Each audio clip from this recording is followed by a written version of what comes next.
hadis tadi. Adapun berkaitan dengan asbabun nuzul ayat ke-33,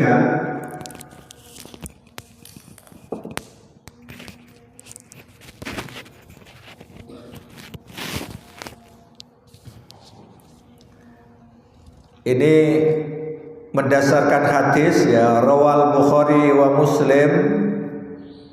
Jadi Bukhari dan Muslim meriwayatkan an Anas dari Anas qala, Anas berkata, qala Abu Jahal bin Hisham, Abu Jahal bin Hisham berkata. Jadi kalau menurut riwayat Bukhari Muslim ini, penyebab turunnya ayat baik 32 maupun 33 adalah karena ucapan dari Abu Jahal, Allahumma in kana hadza wal haq min indika famtir alaina hijaratan minas sama aw itina bi adzabin alim. Ya tadi ya, ayat 32. Jadi jika Al-Quran itu betul, dialah yang benar dari sisi engkau, maka hujanilah kami dengan batu dari langit, atau datangkan kepada kami azab yang pedih. Fanazalat, lalu turunlah ayat wa ma kana Allahu liyu'adzibahum wa anta fihim al-ayat. Dan Allah sekali-kali tidak akan mengazab mereka sedang kamu berada di antara mereka. Kalau ada al-ayah ini berarti ada lanjutan ayatnya. Al-ayah bukan berarti seorang ayah, tetapi menunjukkan ayah itu ada lanjutan ayat. Tapi kalau sudah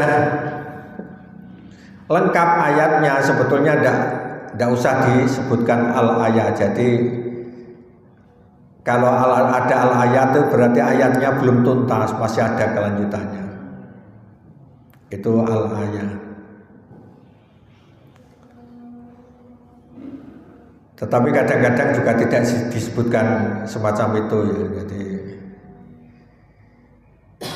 ditutup, tidak usah al-ayah juga boleh ya. Kalau ingin mengutip misalnya pembicaraan atau pidato hanya mengutip sebagian dari ayat, itu boleh tidak begitu. Cuma di buku ya, di kitab itu biasanya ditulis al-ayah. Tetapi saya melihat di beberapa tulisan juga tidak mesti ada al-ayah. Cuma saya yang kadang-kadang tidak setuju itu kalau ada hadis itu terus kemudian al-hadis au kamakol, hadis atau ini ucapan seseorang. Jadi itu kurang saya tidak setuju.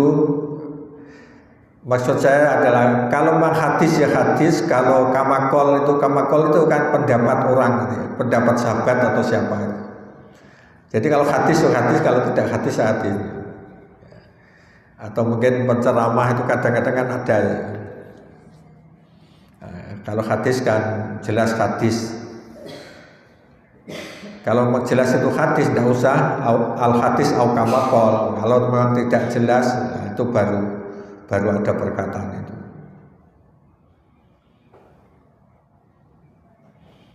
Jadi asbabun nuzul ayat 33 ini adalah riwayat Bukhari Muslim.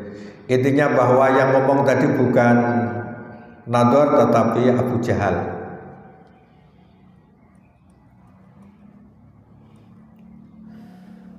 Jadi diriwayatkan oleh Ibnu Abi Hatim dari Ibnu Abbas qala, jadi Ibnu Abbas berkata, kanal musyrikuna yatufuna bil bait, orang-orang musyrik saat tawaf di Ka'bah yaquluna berkata, ada kata-kata kana itu menunjukkan ya tidak usah diterjemahkan kana itu sebetulnya ya dalam kaidah menerjemahkan.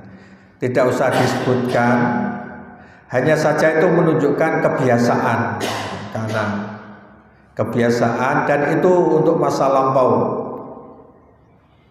Jadi kebiasaan di masa lampau, karena Jadi orang-orang musyrik di masa lampau itu membiasakan kalau tawaf di Ka'bah mengucapkan ghufranaka, ghufranaka. Ampunanmu, ampunanmu. Artinya kami mengharap ampunanmu, kami mengharap ampunanmu. Ghufran, Pak Ghufran. Ya, artinya ampunan. Kalau ada kannya berarti ampunanmu.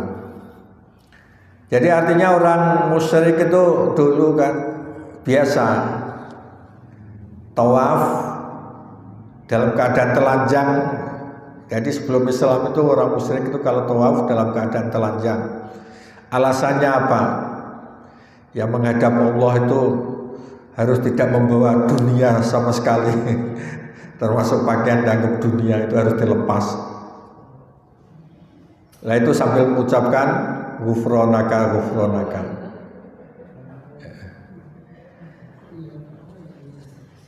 Makanya Nabi itu ketika sudah bisa menguasai Mekah dan bisa menunaikan ibadah haji sebetulnya tahun ke-9 itu, tidak melaksanakan ibadah haji karena masih bercampur baur. Orang Islam ya haji, termasuk orang musyrik juga seluruh dunia itu juga masih melaksanakan ibadah haji. Kalau tawaf itu masih ada yang telanjang gitu. Nabi belum mau ibadah haji.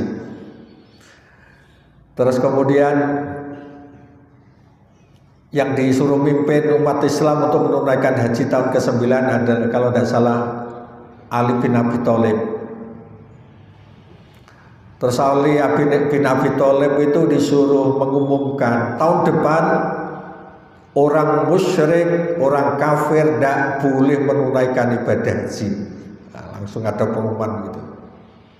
Makanya ketika Rasulullah itu ibadah haji, Ka'bah dan ibadah haji itu sudah bersih dari orang-orang musyrik. Jadi kalau ingin haji harus masuk Islam dan sesuai dengan aturan Islam. Jadi Nabi kita Muhammad itu haji tahun 10 Hijriah.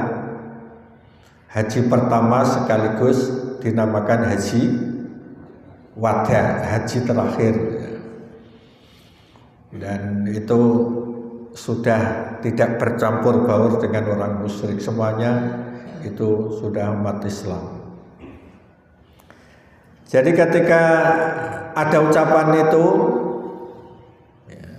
fa'anzalallahu, maka Allah menurunkan wa ma kana Allahu liyu'adzibahum wa anta fihim. Dan Allah sekali-kali tidak akan mengazab mereka sedangkan kamu wahai Muhammad itu berada di antara mereka. Dan Allah tidak mengazab mereka selagi mereka itu senang beristighfar atau senang memohon ampun. Jadi kalau meskipun orang musyrik ternyata ya kalau tetap istighfar itu untuk menghindari azab atau menghindari musibah. Ada riwayat lain ya dari Muawiyah. Jadi Muawiyah itu pernah qala li rajulin min Sabah, pernah berkata kepada seorang laki-laki dari daerah Sabah, ma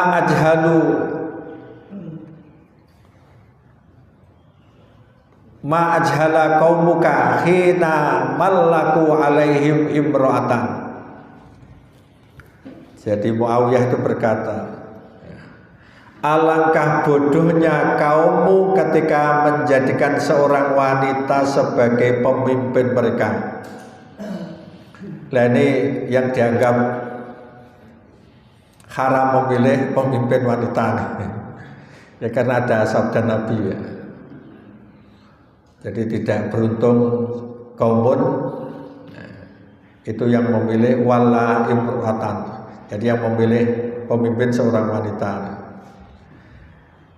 Dan terus ditirukan ini Muawiyah ini menegur orang dari Sabah Alangkah bodohnya kaummu yang mengangkat raja dari seorang atau mengangkat pemimpin imro'atan seorang wanita. Faqala, maka orang laki-laki dari Sabak tadi berkata, bal ajhalu min qaumuka, dan yang lebih bodoh dari kaumku adalah kaummu. Khina qalu, yaitu ketika mereka berkata, Allahumma in kana hadza wal haq fa'amtir fa'amtir alaina minas samai hijaratan. Jadi berilah hujan untuk kami dari langit berupa batu. Jadi kaummu itu ya bodoh karena pernah berdoa semoga diberi hujan batu. Jadi ternyata ya tantang-tantangan atau saling menghina gitu ya.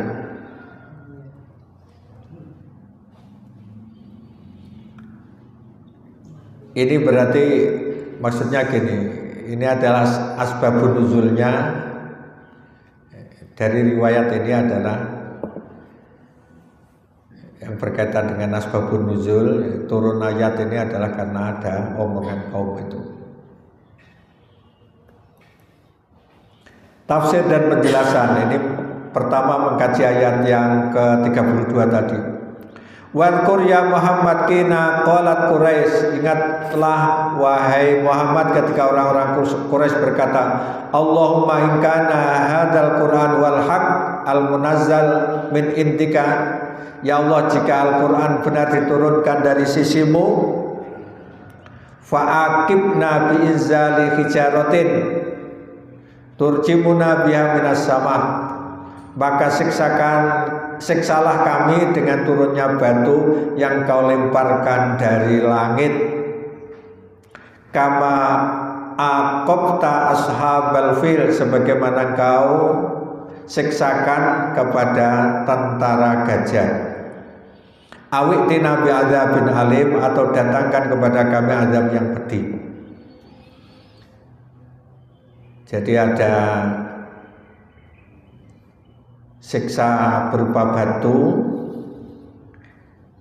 batu kecil itu ditimpakan kepada ashabal fil atau tentara gajah yang dipimpin oleh Abrohah. Tapi kalau batu besar ditimpakan kepada, ya agak besar maksudnya, ditimpakan kepada kaumnya Nabi Lut. Wa hadza ikhbaru min Allah Ta'ala, ini adalah berita dari Allah Ta'ala an kufri Quraisy, tentang kekufuran kafir Quraisy, wa utuwihim wa tamarrutihim wa anatihim wa ti'aihimul batil. Jadi tentang kesombongan, keterlaluan dan permusuhan dan tuduhan mereka yang batil. Khina simai ayatillahi tutla alaihim, jadi ketika mendengar ayat-ayat Allah yang dibacakan kepada mereka, annahum qalu, bahwa mereka berkata, kama bayyana sabiqon, sebagaimana telah kami jelaskan sebelumnya. Jadi sebelum ayat ini, Sabtu yang lalu ya, ini dijelaskan itu. Lau syi'na lakulna misla qaulihim, jika kami menghendaki niscaya kami akan mengatakan seperti ucapan mereka, innal Qur'an asatirul awwalin, sesungguhnya Al-Qur'an adalah dongeng-dongeng dari orang-orang terdahulu. Wa inna hadza maktu'un bikadzbihi wa ikhtilaqihi, dan sesungguhnya Al-Quran ini pasti adalah kebohongan dan perkara yang dibuat-buat. Ini perkataan orang kafir atau orang musyrik ya. Walau kana haqqan la anzala 'ainal hijarah, ini lanjutannya. Jadi sebetulnya ini lanjutan. Kalau dia ini benar pasti diturunkan batu awil adzabul alim atau siksa yang pedih kepada kami, alaina kepada kami. Buktinya tidak ada hujan batu, termasuk tidak ada siksa yang pedih diturunkan, berarti itu dianggap bohong. Wa muradum ingkaru kaunihim haqqan munazzalan min indillah. Maksudnya untuk mengingkari bahwa Al-Quran itu benar diturunkan dari sisi Allah. Wa nahum la yattabi'unah, dan mereka tidak akan mengikutinya. Wa in kana wal haqqul munazzalu min indillah, bahkan mereka meskipun dia benar diturunkan dari sisi Allah. Bal yufaddilunal halak, bahkan mereka lebih memilih kehancuran. Wa nahum yatahakkamuna biqauli man yaqul. Jadi mereka juga mengolok-olok orang yang berkata Al-Quran hak, bahwa Al-Quran itu benar. Jadi orang yang mengatakan Quran benar itu diolok-olok.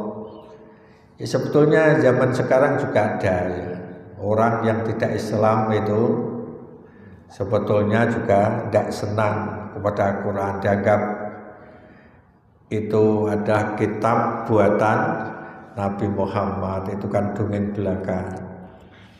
Sebetulnya latar belakangnya turunnya ayat ini. Kalau benar silahkan, Tuhanmu, Tuhannya Muhammad itu menurunkan hujan batu. Jadi ini sebetulnya wa ghayatul juhudi wal ingkar. Ini adalah puncak penentangan dan pengingkaran mereka. Wa huwa min kasrati jahlihim.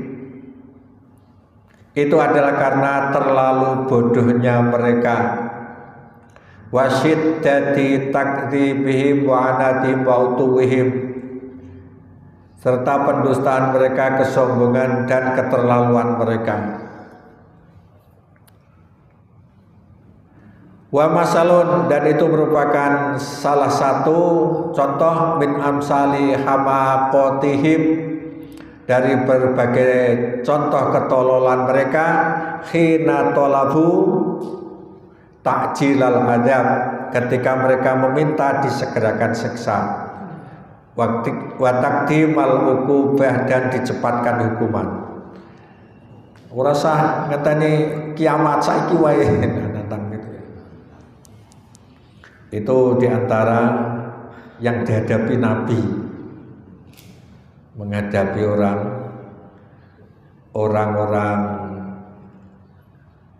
Mekah saat itu ya. Ya sebagaimana di barat juga banyak yang begitu. Sampai Al-Quran dibakar. Ini apa ini, tidak ada harganya gitu. Ada juga yang disobek, dibuang dan seterusnya. Tetapi yang aneh lagi adalah ada yang ingin belajar Al-Quran, ingin mengetahui kelemahannya untuk menjelek-jelekan, ternyata malah masuk Islam. Itu juga banyak. Jadi pendeta ingin menantang umat Islam dengan belajar Al-Quran untuk mencari kelemahan Al-Quran, ternyata malah masuk Islam. Itu tidak cuma satu, banyak sekali. Bisa dilihat di ngaji cerdas, ada video ngaji cerdas, itu adalah orang-orang yang menceritakan tentang mengapa masuk Islam. Itu ternyata setelah cerdas dengan baca Al-Quran malah masuk Islam. Ini sebetulnya juga kaqaulih ta'ala, seperti firman Allah Ta'ala di surat Al-Ankabut. Jadi belajar tafsir ini juga dihubungkan dengan ayat yang lain. di dalam Al-Quran di Al-Ankabut ini. Wa yasta'jilunakal azab, dan mereka meminta kepadamu supaya segera diturunkan azab. Yasta'jilun itu disegerakan, minta disegerakan. Bil azab itu seksa. Walaula ajalun musammal laja'ahumul azab, kalau tidaklah karena waktu yang telah ditetapkan, benar-benar telah datang azab kepada mereka. Ini artinya gini, rumus Al-Quran, rumus Allah untuk menurunkan siksa itu tidak begitu orang itu salah terus kemudian diturunkan siksa, tidak begitu. Tetapi Allah itu punya rencana. Rencananya itu ya sudah yang tahu sendiri Allah. Contoh saja ya seperti Israel itu berbuat zalim kepada orang-orang Palestina, itu kan keterlaluan. Meskipun sudah banyak orang yang berdoa, terkadang itu kita ini juga bertanya-tanya, mengapa Allah itu belum segera menurunkan siksa kepada kepada bangsa Israel misalnya. Ini artinya bahwa yang menentukan itu Allah. Ada hikmah di balik itu, yaitu umat Islam supaya sabar. Umat Islam itu juga yakin akan Allah itu Maha Kuasa, termasuk untuk belum menurunkan siksa itu. Dan seterusnya, yang jelas ada ajal yang sudah ditentukan sebetulnya. Artinya ajal itu waktu ditentukan untuk menurunkan siksa itu. Tidak kok begitu minta terus diturunkan, tidak begitu ya. Tapi kalau sudah waktunya, walayak tiyannahum baghtah. Jadi kalau azab itu benar-benar akan datang, artinya sudah ditentukan, maka dia datang dengan tiba-tiba. Jadi kalau sudah ditentukan, tiba-tiba. Termasuk Nabi Nuh itu dakwahnya lama sekali, tidak segera diturunkan siksa. Akhirnya ya datang itu tiba-tiba, tidak ada yang persiapan. Bahkan kaumnya itu mengejek Nabi Nuh itu lama sekali, sampai perahunya dilempari kotoran gitu ya. Tapi kalau sudah datangnya itu baghtah, tiba-tiba, wahum la yash'urun, sedang mereka tidak menyadarinya. Di saat lengah itulah turun siksa. Nah itu kajian ayat 32. Sekarang yang 33 yang berkaitan dengan mengapa tidak diturunkannya siksa. Summa dzakarallahu taala sababa imhalihim bil adab. Kemudian Allah taala menjelaskan penyebab mereka ditangguhkannya siksa. Mengapa ditangguhkannya siksa? Faqala, maka Allah berfirman, wa ma kana Allah mu'adzibahum, dan seterusnya tadi. Allah sekali-kali tidak akan mengazab mereka. Pertama, jika Nabi Muhammad itu masih berada di antara mereka. Yang kedua, jika mereka itu istighfar. Ay wa ma kana min muqtada sunnatillahi wa rahmatihi wa hikmatihi. Artinya tidak termasuk sunnah rahmat dan hikmah Allah ayyu'adzibahum, jika menyiksa mereka, war rasulu mawjudun bainahum, sementara Rasul itu masih berada di antara mereka. Jadi siksa tidak akan diturunkan di negeri yang ditempati Rasul, tidak akan diturunkan siksa.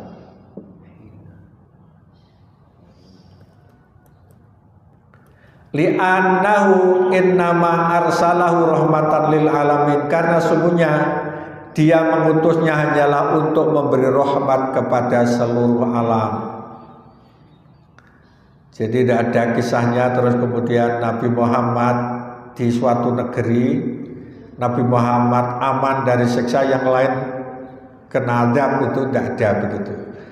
Azab itu biasanya ya kalau turun terus kemudian ya pokoknya di suatu tempat itu ikut kena azab gitu, atau kena siksa.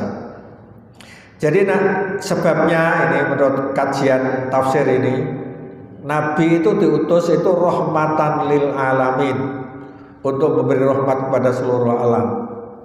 Rahmat itu kasih sayang. La adzaban wala nikmah.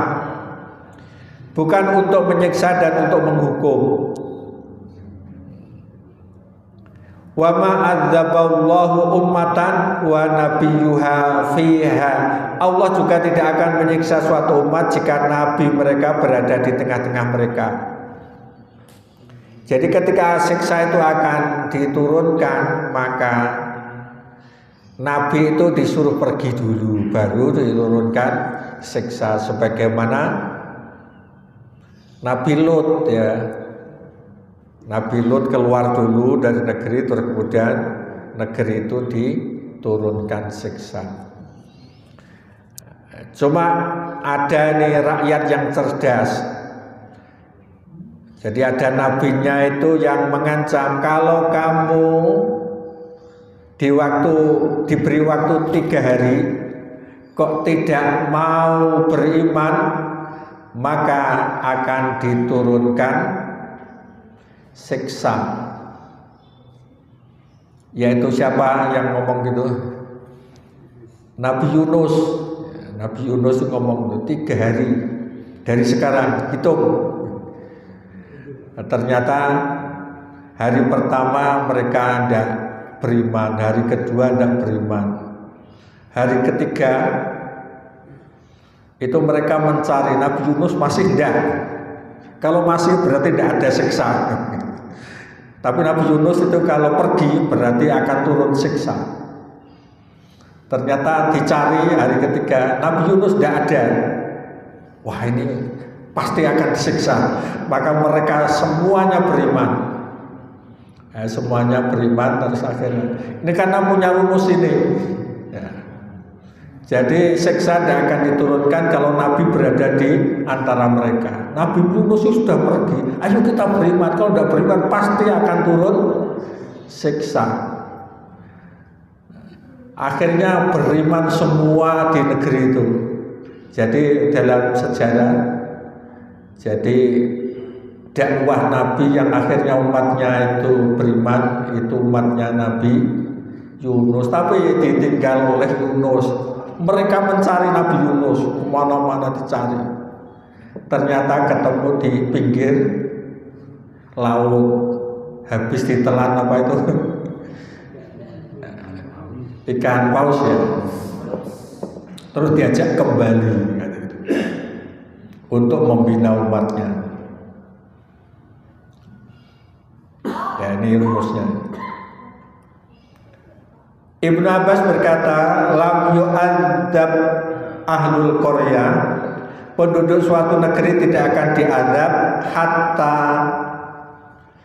yakhrujun Nabi sallallahu alaihi wasallam minha wal mu'minun, sampai Nabi dan orang-orang mukmin keluar dan keluar yulhiqu bi khaisu umiru, yaitu menempati daerah yang telah diperintahkan kepada mereka. Jadi Mekah itu selama masih ada Nabi ya aman-aman saja, tidak ada musibah. Ketika hijrah ini, Nabi hijrah itu baru ada masalah. Wa makana Allahu liwadzibahum adzabal istiqsal fid dunya. Jadi Allah tidak menyiksa mereka dengan siksa yang merata. Adzabal istiqsal siksa yang sifatnya umum. Alladzi adzaba bimislihi ba'dal umamis salifah. Jadi seperti siksa yang ditimpakan kepada umat-umat terdahulu, wahum yastaghfirun, jika mereka melakukan istighfar. Ini membahas tentang yang poin kedua. Tadi intinya bahwa kalau ada nabi di tengah-tengah tidak akan turun siksa. Kalau ini poin kedua, siksa yang bersifat umum tidak akan terjadi kalau umatnya itu yastaghfirun, melakukan istighfar, yaitu senang memohon ampun. Permasalahannya itu wa manhum al-mustaghfirun, siapa mereka yang melakukan istighfar ini? Apakah semua orang atau sebagian atau siapa? Dibahas di sini. Qala Ibnu Abbas berkata, humul kufar, mereka adalah orang-orang kafir. Orang kafir pun itu kalau istighfar juga akhirnya bisa meredakan siksa, meredakan azab tadi, meskipun belum Islam. Kanu yaquluna fit tawaf, sebagaimana tadi diterangkan dalam asbabun nuzul ya. Mereka ketika melakukan tawaf itu dengan mengucapkan ghufranaka tadi.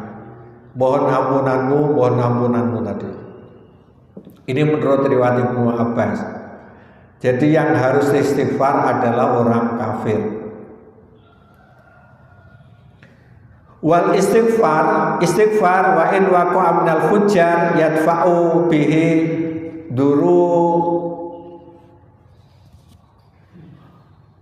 durubun yudfa'u bihi durubun minasyururi wal idrar. Jadi istighfar itu meskipun dilakukan oleh orang-orang durhaka dapat menolak sebagian dari keburukan dan idrar itu mudarat atau musibah. Jadi kesimpulannya begitu. Yang penting ini berarti kalau ada musibah yang sifatnya umum itu bisa difahami bahwa itu disebabkan banyak orang yang tidak istighfar sebetulnya. Kalau penduduknya itu mau istighfar tidak akan diberi siksa. Jadi mungkin ada gempa yang besar,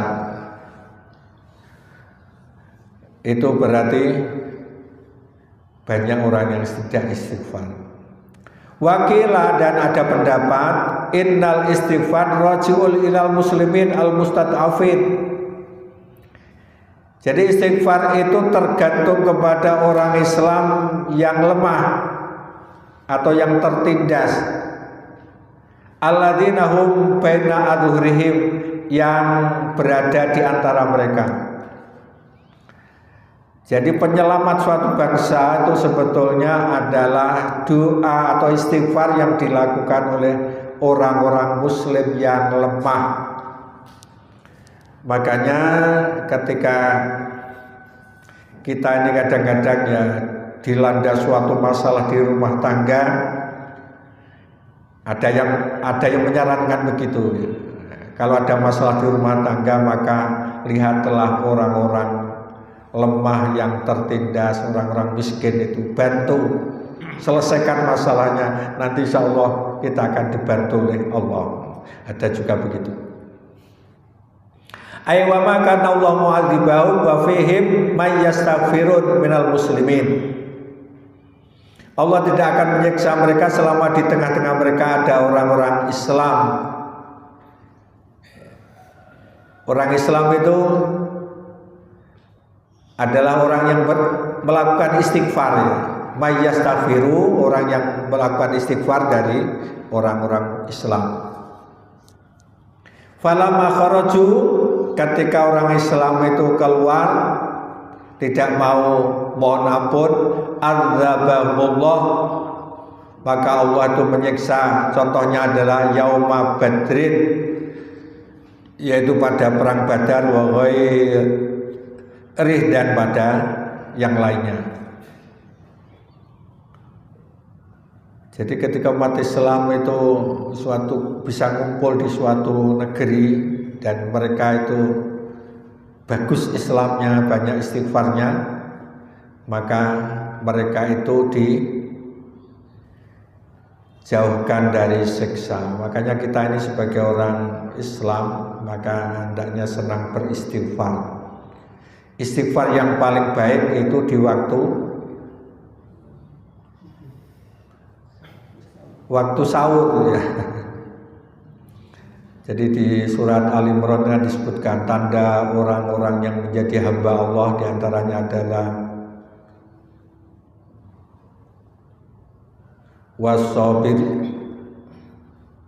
wasobirin asobirina wasodiqina wal qanitina wal munfikina wal mustaghfirina bil ashar. Orang-orang senang istighfar di waktu sahur. Berarti sadurunge subuh wis tangi. Para ulama memahami ayat itu gini.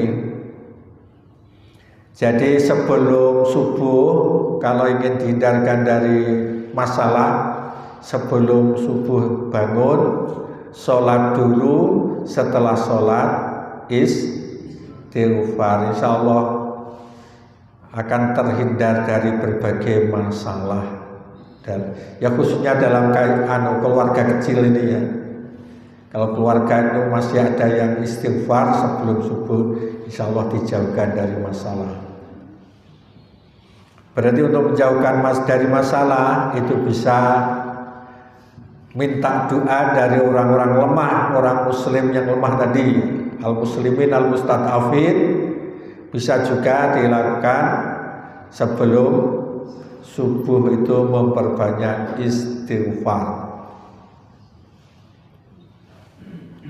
Wakilah dan ada yang berkata, ada berpendapat, ini maksudnya ya ada sumbernya, cuma ada disebutkan ya. Innal istighfar huna yuzatu bil Islam. Sesungguhnya yang dimaksud istighfar di sini adalah bertambahnya Islam. Ay wahum muslimun. Artinya mereka itu masuk Islam. Ay yuslimu ba'duhum isra ba'din. Artinya sebagian mereka masuk Islam diikuti oleh sebagian yang lain.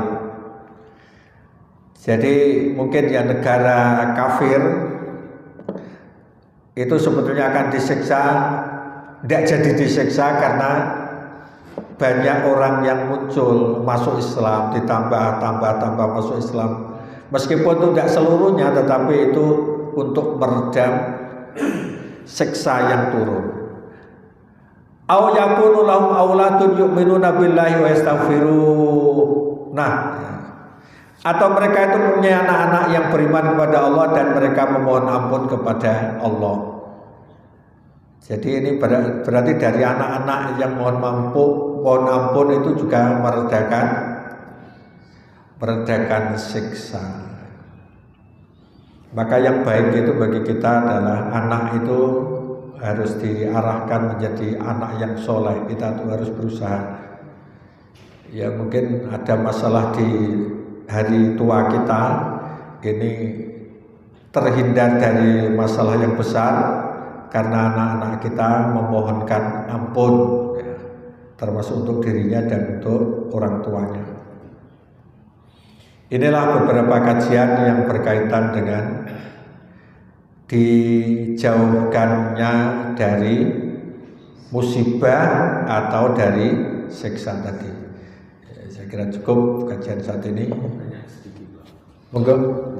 Melihat ketika penduduk itu banyak yang beristighfar. Terus kita kaitkan dengan mungkin di beberapa tempat ketika ada pembantaian terhadap umat Islam di Gaza. Apa yang beristighfar itu banyak itu yang dari Israel atau yang di Gaza gitu. Terus yang di Gaza itu termasuk ada atau ujian atau apa. Sehingga seperti Amerika itu kan, kalau kita lihat Amerika ini menghancurkan Irak, menghancurkan beberapa negara-negara Islam termasuk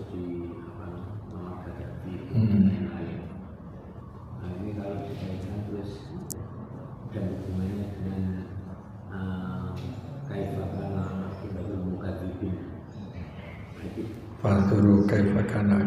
Fandur. Fasiru fil ardi fanduru kaifa kana akibatul mukadzibin ya. Ya, jadi ini yang dimaksud adalah siksa yang dari Allah langsung ya. Jadi siksa yang dari Allah langsung itu rumusnya itu, yaitu jika ada nabi berada di tengah mereka, termasuk banyak orang yang istighfar. Tapi kalau sifatnya siksa atau ujian itu berasal dari manusia, ini beda kajian. Kira-kira begitu ya. Jadi itu adalah kezaliman manusia, bukan dari Allah Subhanahu wa taala. Saya kira itu aja.